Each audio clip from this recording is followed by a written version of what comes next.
Another team that is expected to be really good, but we just really need to see what this team looks like. Let's go to the East. Yep. Philadelphia 76ers. Truly? What do you expect from them early on? I know I'll watch their not first 10 much. games. Yeah, But I think it could be. Would you be shocked if they started out 5-5 to start the oh season or something no, like no, that? not at all. Yeah, no. I mean, looking, I'm trying to see. Do we have their schedule yet? Yeah, I mean, we do. I have no idea. Like, not that. Listen, maybe they have the easiest schedule in the NBA through the first 10, and they're going to go 10-0. I was just saying from a pure like chemistry, figuring out how to play together standpoint. So they have early on Milwaukee, Toronto, Indiana, Detroit, Memphis, Phoenix, Clippers, Lakers, Hornets, and then Knicks and Cavs and Orlando. Yeah. That's a group of teams that can make your life hard, Yeah. So, by and large. so there's something like I don't think the regular season matters a ton to them. Obviously, you don't want to lose too many games and end up as the 6 or the play in or something. I wouldn't be surprised if it's 500 basketball for a little while as they figure things out and those big three figure out kind of who gets shots wins and the rotation. And then you're adding in a whole bunch of new role players, not to mention Joel Embiid just came off a summer playing in the Olympics. And so, like, how does he even start the season? How fresh is he? How ready to go is he? How do they need to slow play it moving him into the year? And then like I say, Caleb Martin, Andre Drummond, and then whoever of Eric Gordon, Reggie Jackson. I know Lowry was there last year, but just figuring out those rotations. I'm excited about this team. I wouldn't be shocked if people are overreacting early in the year because they're not, dominating and winning a ton of games. So a couple different options that they could go with, like in terms of the starting Yeah, five, right? sure.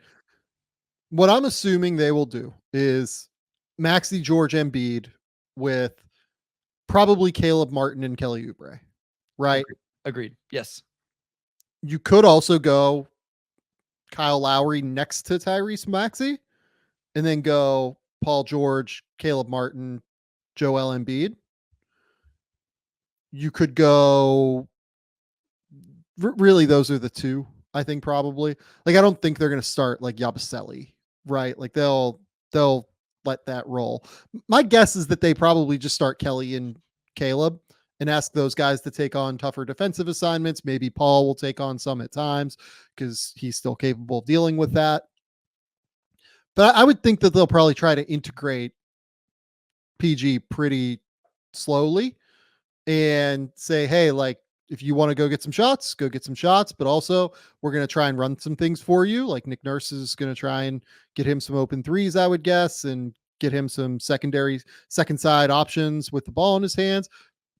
Honestly, probably have him like bring the ball up the court occasionally. I would imagine, though, that like Paul George and Tyrese Maxey, more so than anything, share the kind of combo of being like the primary playmaker, because with Joel's going to take up so much offensive usage anyway that you can probably do that. What's the 8 deep? So let's say you start Embiid, George, Maxey, Martin, Oubre. Drummond plays. Yep. Drummond is next. I'm guessing Lowry is your 7th man. So then, one of Lowry or Reggie Jackson, let's say, right? Like, but one of those guys could. My guess is one of those guys plays, right? If we're going 8 deep, if we're going 9 deep, they might both play. So one of those, and then Gordon as the other one. I was going to guess Gordon, or I was going to guess more Yabusele. Okay, honestly, just because you have a lot of guards already there, so right? That's why I asked this, is because between Gordon, Jackson, Lowry, you can't play them all together. Obviously, it kind of make like Jared McCain, the rookie, probably is out.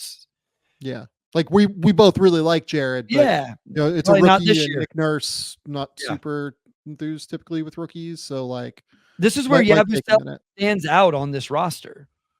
Yeah, and even he's like something totally different than what they have.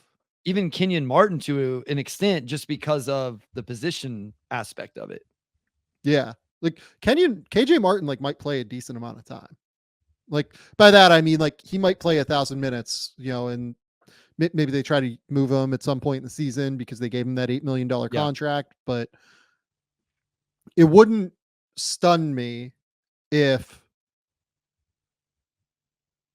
maybe they just like try out a lot of different shit. That's the other thing too. Like another reason I'm excited to watch this team, I think they're probably going to try out a lot of different shit Yeah. early on, where it's like, okay, let's see what a Reggie Jackson Tyrese Maxey combo looks like. Let's see what a Yabu and Joel Embiid combo looks like. Let's see what Paul George at the 4 looks like. Let's see what they're going to do so many different interesting things early on that I just really want to watch it and find out what's going to work and what's not going to work. Yeah, let's get a Kyle Lowry, Reggie Jackson, Eric Gordon with Andre Drummond and Joel Embiid lineup. That sounds like one we should try. Okay, let's not do that, baby.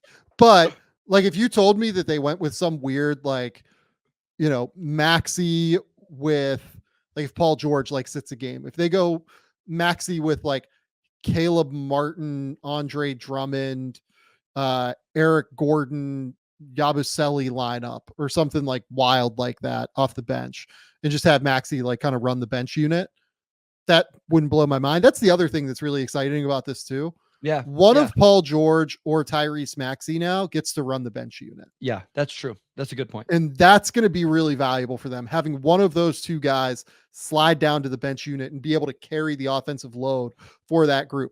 Additionally, having in games where Joel misses, because Joel will miss games, having both of those guys around to be able to carry the offensive load is going to be helpful for them. And based off of kind of what we talked about, maybe Paul George makes more sense to run that second unit. Like Maxey and Embiid already have the chemistry from last year. We talked about the heavy guard lineup in the second unit. All those guys are older, but between Jackson, Lowry, and Gordon. So maybe staggering PG into the second unit, playing with those guards and Drummond and Yabusele, maybe that's the easy way to kind of, figure that out, those rotations and balance everything out with them. Yeah, no, I think that's right. I'm really excited to watch it. Like, I think that they're going to be quite good. The other thing, like, and look, we talked about this when we did the 24 under 24 list. I really want to see what Tyrese Maxey looks like. I think there's a chance Tyrese Maxey is just an absolute, like, real dude. And if he's that, things really change. If he is a legitimate, like, top 15 player in the league, and I think there is a non-zero chance of that, this like completely changes the equation for them if Joel's healthy, because it would allow them to get through the season making the top 6 if you play Joel like fewer and fewer and fewer minutes in games. Yeah. And then ultimately for this team, right, it's going to be the playoffs. And that's what they have to build all year through, is to have those answers come playoff time and to just build off that. We've rattled off the stats, but Maxey's been unbelievable in the playoffs. And so I hope we get bigger and bigger stages for him to show that. Yeah, I mean, Tyrese Maxey, we've talked enough about his playoff numbers at this point, but look, he was an all-star last season. I would expect he's an all-star again this season. Figuring out, Maxey's the last thing they have to worry about. The thing they have to worry about is, okay, where do we replace the, 1,000 minutes that DeAnthony Melton played, the 1,500 minutes that Nick Batum played, the, I'm assuming that like the 2,300 from Tobias is just like what they're hoping Paul George plays, right? The 900 minutes that Beverly played, like figuring out answers to that number, the 800 minutes that Buddy Hield played. Yeah. Who eats all of those? That's a lot of minutes to eat up. Yeah. And they signed a lot of guys, so you would expect them to eat them up, but you have to figure out who's going to do that at the end of the day. And they just have a lot of guys that are questionable in some way. Yeah, and guys that are a little bit older, right? All those guards we mentioned, 34, 36, 38, Drummond's 31, Paul George 34. We all know Embiid. And so it's not necessarily a bunch of young guys that you brought in. And so that stuff could start to catch up a little bit. That is a lot of minutes to replace as you go through all of those.